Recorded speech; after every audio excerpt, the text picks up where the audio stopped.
The twins of West Virginia, too dark for official records. Some stories remain hidden in the shadows of the Appalachian Mountains, concealed from public records and whispered only among local communities. This is one such account, documented through interviews with former residents, medical personnel, and fragments of unofficial records from the spring of 1967. In the most remote hollows of McDowell County, West Virginia, where coal mining once sustained generations but left economic devastation in its wake, the Blackwood family maintained a peculiar isolation for over 7 decades. This narrative examines the harrowing case of identical twins Elias and Noah Blackwood, whose birth in 1948 marked the culmination of 4 generations of familial unions. The Blackwood lineage traced back to the 1870s, when Thomas Blackwood established a homestead deep in the wooded hollows, deliberately distancing his family from neighboring communities. As mining companies carved into the mountains, the Blackwoods retreated further, maintaining a 120-acre property accessible only by a narrow dirt path that became impassable during winter months. By 1948, the family compound consisted of 3 modest cabins housing 17 individuals across 3 generations. What makes this case particularly significant to genetic researchers is the documented pattern of first-cousin marriages that began in the 1890s, followed by uncle-niece unions in the subsequent generation. Dr. Margaret Wilson, who served as the county's traveling physician during the 1960s, recalled her first encounter with the twins when they were 19 years old. "I received an urgent request from a mining company medic. He described finding 2 young men with identical facial features displaying severe developmental issues during a routine vaccination initiative for remote communities. Upon arriving at the property after a 3-hour journey on horseback, Dr. Wilson documented meeting Elias and Noah, who exhibited characteristics consistent with hereditary genetic conditions. Both possessed pronounced facial asymmetry, unusually close-set eyes, and significantly reduced cognitive function. Their mobility was severely impaired, with distinctive gait abnormalities that local residents described as moving like marionettes with tangled strings. Most striking was their shared condition of polydactyly, each twin having 7 fingers on their right hands and 6 on their left, along with syndactyly where several fingers were partially fused. According to Dr. Wilson's notes, the twins could speak approximately 50 words between them, communicated primarily through gestures, and displayed frequent seizure activity. The family matriarch, Ruth Blackwood, who was both grandmother and aunt to the twins due to the family's intermarriage patterns, controlled all interaction with outsiders. Medical assessment revealed that the twins' parents, Eleanor and Samuel Blackwood, were first cousins who shared the same maternal grandparents. This particular genetic convergence created a coefficient of relatedness significantly higher than typical first-cousin pairings. What made the Blackwood case unprecedented was the documented existence of similar conditions across multiple generations, creating what geneticists would later term genetic amplification, where recessive traits manifest with increasing severity through successive consanguineous unions. The Blackwood property existed in a peculiar jurisdictional gap. Their remote location, combined with the family's deliberate avoidance of official registration, meant the twins had no birth certificates, no social security numbers, and had never attended formal schooling or received consistent medical care. They existed entirely outside the system, invisible to all but those who encountered them directly. Former postal worker Gerald Thompson recalled delivering rare mail to the property boundary. Everyone knew about the Blackwoods, but nobody spoke of them openly. The older residents considered it bad luck to even mention their name after sunset. The social isolation perpetuated the family's practices for generations. The discovery of the twins in 1967 came only because of a mining company's expanded operations and a mandated health initiative for previously unreached communities. Check if you're already subscribed to this channel. If you care about uncovering America's hidden histories and the devastating consequences of genetic isolation, subscribing is your window into stories deliberately erased from our collective memory. The Blackwood family's genetic history reveals a troubling pattern that began long before Elias and Noah's birth. According to local historical records examined in 1968, Thomas Blackwood, the family patriarch, established their isolated homestead after leaving his previous community under suspicious circumstances in 1872. County archives suggest Thomas had been widowed twice under questionable circumstances before relocating to West Virginia with his 3 daughters and 1 son. Within this new isolated setting, he established strict rules prohibiting interaction with neighboring communities, citing protection from corruption as justification. By the 1890s, the second generation of Blackwoods had reached adulthood within this isolated environment. With limited marriage prospects and Thomas's rules against outsiders, the first cousin marriages began, a practice that would continue and intensify over subsequent generations. Dr. James Harrington, a geneticist who examined limited blood samples from the twins in 1968, explained, "What makes this case scientifically significant is not merely the presence of consanguinity, but the systematic nature of it across generations. Each successive union occurred between individuals who already shared significant portions of their genetic material. The genetic consequences followed predictable patterns. The first generation of cousin marriages produced children with minimal outward symptoms, though historical accounts mention slowness of thought and peculiarities of temperament. By the second generation, when uncle-niece pairings occurred, more pronounced physical manifestations appeared, including the distinctive hand malformations that would later become dramatically expressed in Elias and Noah. Eleanor and Samuel Blackwood, the twins' parents, represented perhaps the most concerning genetic convergence. Not only were they first cousins, but both carried recessive genes amplified through previous generations of intermarriage. Their union essentially concentrated 4 generations of increasingly related genetic material. When Eleanor gave birth to identical twins in spring 1948, the genetic expression reached its pinnacle. The delivery occurred within the family compound with only family members present, which explains the absence of birth records.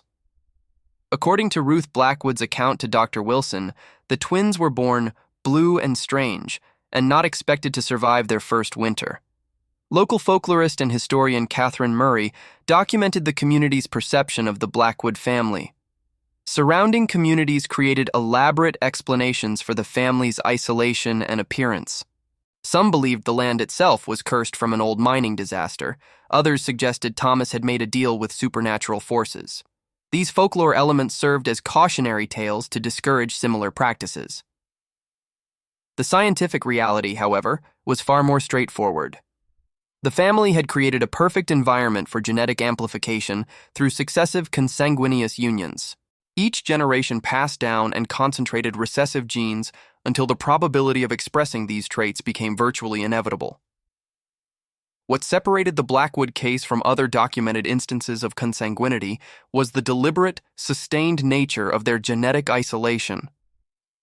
While most consanguineous unions throughout history occurred sporadically or through ignorance of relationships, the Blackwood lineage represented an almost laboratory-like environment of genetic concentration.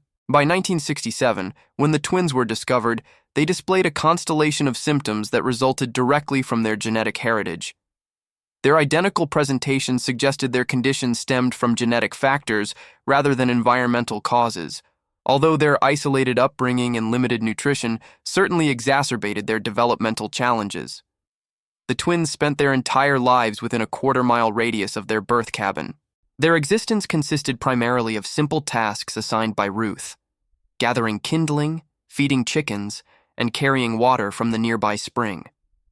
They slept in a small room beneath the main cabin's kitchen, accessible only through a trap door, a space former mining company medic Thomas Jenkins described as more suitable for storage than human habitation. What made their condition particularly striking was the mirroring of their symptoms. Both experienced seizures at nearly identical intervals. Both displayed the same distinctive hand formations. Their limited vocabulary consisted of identical words, and both hummed the same repetitive melodies when left alone. This perfect symmetry of expression provided researchers with invaluable insights into how genetic factors manifest in identical twins with shared consanguineous heritage. The twins' case eventually caught the attention of Dr. Elizabeth Montgomery from Johns Hopkins University, who specialized in hereditary conditions. While never permitted to examine the twins directly, she reviewed Dr. Wilson's extensive notes and the limited blood work performed. Her assessment in 1969 concluded that Elias and Noah represented perhaps the most significant documented case of genetic amplification through multi-generational consanguinity in modern medical literature. The discovery of the Blackwood twins in 1967 created a complex ethical dilemma for the few professionals aware of their existence. Dr. Wilson found herself caught between medical obligation, legal requirements for reporting, and the reality that intervention might do more harm than good for the then 19-year-old twins who had never known any existence beyond their isolated hollow. There was no precedent for handling a situation like this, recalled County Sheriff Robert Hayes in a 1975 interview. These were adults with no legal existence, no identification, displaying severe impairments, living in conditions most would consider inhumane. Yet they were surrounded by family who, despite their disturbing practices, provided the only care and stability the twins had ever known. The twins' daily routine revealed the depth of their isolation. They woke before dawn, performed basic tasks under Ruth's supervision, and spent hours sitting on the cabin's porch, rocking in identical motions while watching the forest. They showed extreme distress when separated even momentarily. On the rare occasions when mining company vehicles passed within view of their property, the twins would hide under their sleeping pallet until the sounds faded. Perhaps most unsettling were the twins' communication patterns. Though limited in conventional language, they had developed an elaborate system of gestures, sounds, and physical contact that Dr. Wilson described as a private language evolved in isolation, comprehensible only to themselves and partially to Ruth. The twins would often complete each other's limited verbal statements and moved in synchronized patterns throughout the property. Fellow community members who had glimpsed the twins over decades created their own narrative to explain their existence. Marjorie Collins, who operated the nearest general store 7 miles from the Blackwood property, shared what she had heard. People said the Blackwood men had gone into the deepest mines and brought something unnatural back with them. Others claimed the water on their property had been contaminated by something worse than mining runoff. Nobody wanted to acknowledge the simpler truth. If you've made it this far into our investigation, leave a comment saying, "Some family trees shouldn't branch." This is how deeply these hidden histories affect us all, acknowledging that what happened in those mountains reflects darker aspects of American rural isolation that we're only beginning to understand. The truth remained concealed partly because of community complicity. Local officials had long been aware of rumors about the Blackwood family, but deliberately avoided investigating.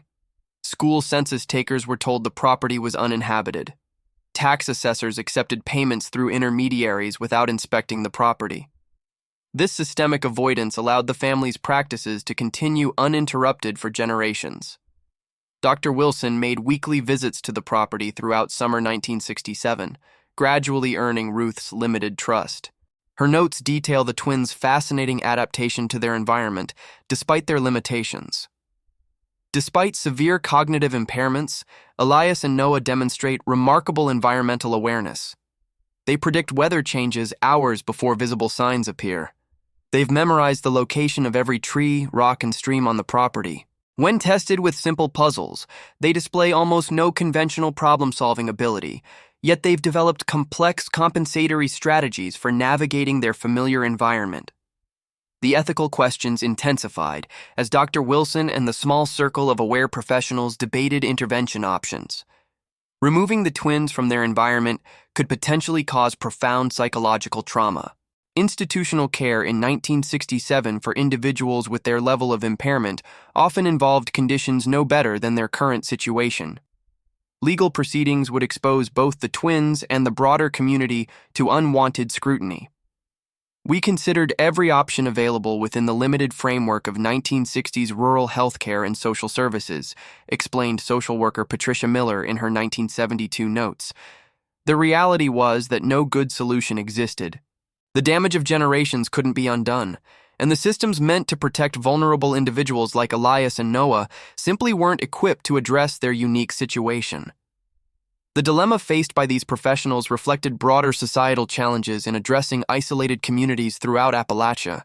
The region's geographic seclusion, economic marginalization, and cultural independence had created numerous pockets where families existed with minimal outside contact, though few had taken isolation to the extremes of the Blackwoods. By late summer 1967, A tentative intervention plan had formed. Dr. Wilson would continue regular visits, bringing necessary medical supplies and introducing basic developmental activities. County officials would discover the twins during routine property reassessment, creating a paper trail that acknowledged their existence without directly addressing the circumstances of their birth. A local church outreach program would provide supplementary food and clothing through seemingly charitable means.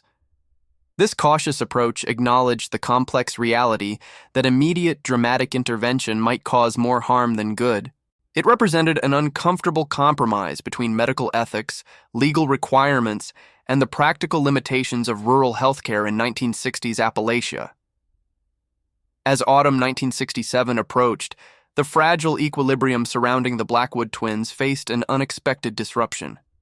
Ruth Blackwood, the family matriarch and primary caretaker, suffered a severe stroke that left her bedridden and unable to manage the twins' care. This crisis forced the remaining family members, primarily elderly relatives with their own significant health issues, to reluctantly accept more extensive outside assistance. Dr. Wilson's field notes from September 1967 detail the dramatic shift. With Ruth incapacitated, the carefully maintained isolation of decades has fractured. For the first time, I've been permitted inside the main cabin for extended periods. What I've observed confirms our worst suspicions about the living conditions and reveals new concerns about the twins' physical health. The most alarming discovery was the severity of the twins' deteriorating medical conditions. Both exhibited symptoms consistent with progressive neurological disorders, likely accelerated by nutritional deficiencies. Elias experienced increasingly frequent seizures, while Noah displayed concerning respiratory patterns during sleep. Neither had received any preventative health care, dental attention, or immunizations. County medical examiner Dr. Robert Jenkins, brought in to assess Ruth's condition, documented his impressions of the property. The compound exists in a state of suspended time. Tools and techniques abandoned elsewhere generations ago remain in daily use.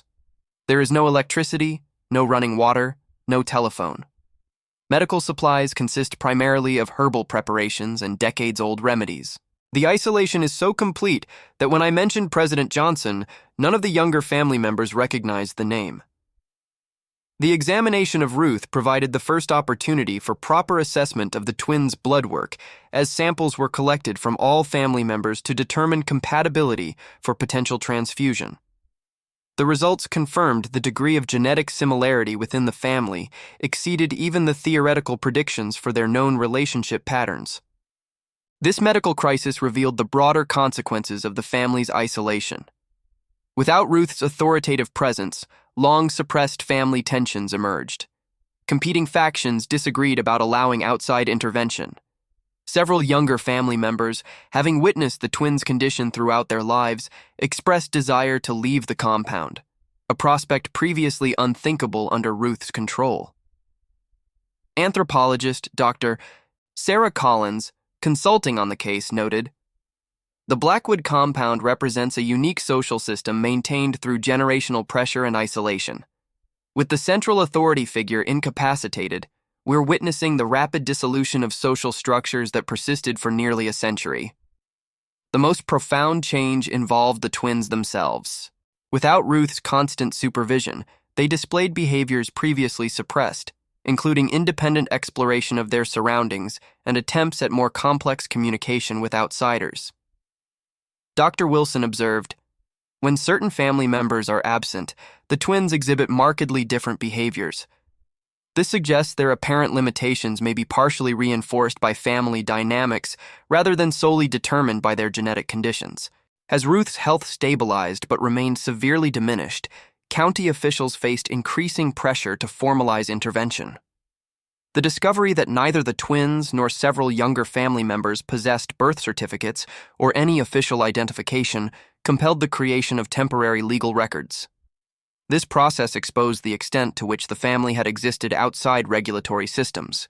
Sheriff Hayes recalled the bureaucratic challenges.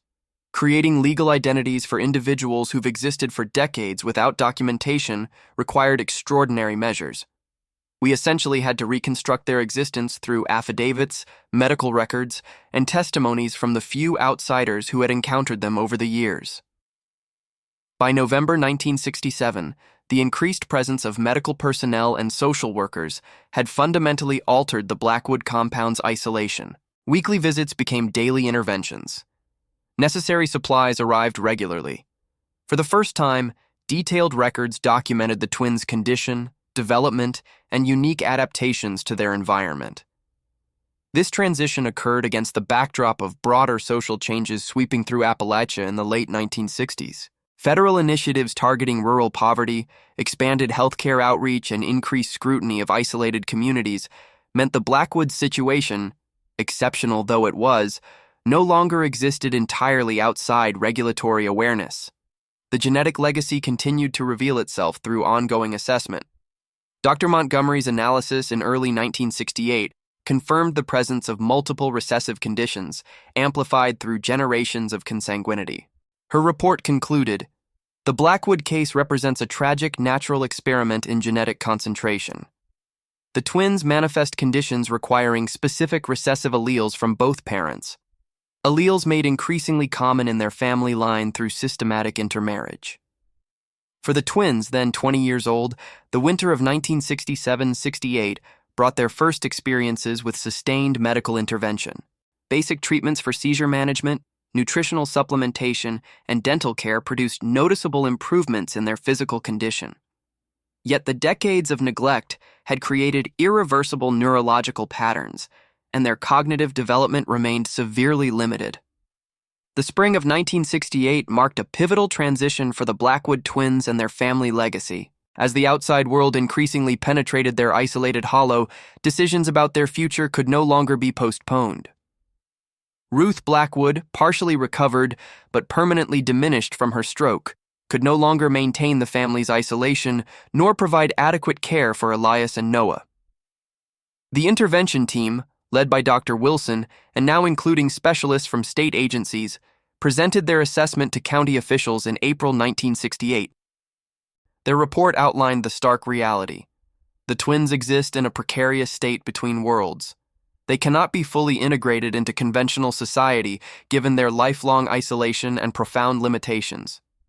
Yet their current living situation represents an ongoing risk to their health and welfare.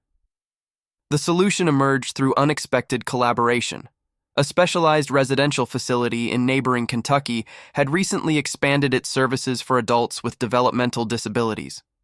Through careful negotiation and extraordinary confidentiality measures, arrangements were made for the twins' transfer to this facility in June 1968, representing their first journey beyond the boundaries of the family property in their 20 years of existence. Dr. Wilson's notes detail the preparation process. "We've created a carefully structured transition plan, introducing the twins to unfamiliar environments in gradually expanding circles. Their response reveals both their limitations and surprising adaptability. They display extreme distress when separated from each other, yet show unexpected curiosity about new experiences when presented in non-threatening ways." The legal aspects required creative solutions.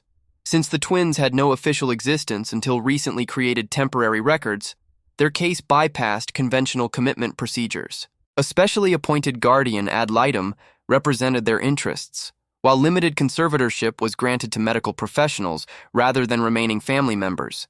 A rare legal arrangement reflecting the exceptional circumstances. The twins' departure from the property marked the effective end of the Blackwood family's isolated existence. With Ruth's authority diminished and outside scrutiny established, younger family members began leaving the compound. Within months, only Ruth and two elderly siblings remained on the property that had housed 4 generations. At the residential facility, Elias and Noah's unique case provided valuable insights for medical researchers. Their identical genetic makeup but differing expression of symptoms offered rare opportunities to study environmental influences on genetic conditions. Their specialized communication system became the subject of linguistic analysis, revealing complex patterns previously unrecognized. Dr. Montgomery's follow-up assessment in 1970 noted, "The twins' improvement in controlled conditions provides important evidence regarding the developmental versus genetic components of their presentation. Basic healthcare, consistent nutrition, and appropriate stimulation have produced measurable improvements in several domains, suggesting their previous limitations were exacerbated by environmental factors. The broader impact extended beyond the twins themselves. Their case, presented with identifying details obscured, influenced early discussions about genetic counseling protocols in isolated communities. Public health initiatives throughout Appalachia incorporated lessons learned from the Blackwood intervention, including improved outreach to geographically isolated families and more culturally sensitive approaches to addressing concerning practices. By 1972, when the twins reached age 24, their condition had stabilized into what would become their permanent state. They remained profoundly limited in conventional functioning, but had adapted successfully to their new environment. They continued to communicate primarily with each other through their specialized language, though they had acquired additional verbal skills through targeted intervention. The Blackwood property itself underwent transformation. After Ruth's death in 1971, the land was sold to a timber company. The cabins were dismantled, and the physical evidence of 4 generations of isolation gradually disappeared as the forest reclaimed the clearing. By 1975, no visible trace remained of the compound that had housed one of Appalachia's most extreme cases of genetic isolation. The twins lived the remainder of their lives at the residential facility, where staff noted their extraordinary bond persisted until their deaths. Elias in 1987, and Noah, seemingly unable to exist without his twin, just 17 days later. Their medical records, tissue samples, and detailed case histories remain secured in research archives, occasionally referenced in genetic studies, but with identifying information permanently obscured.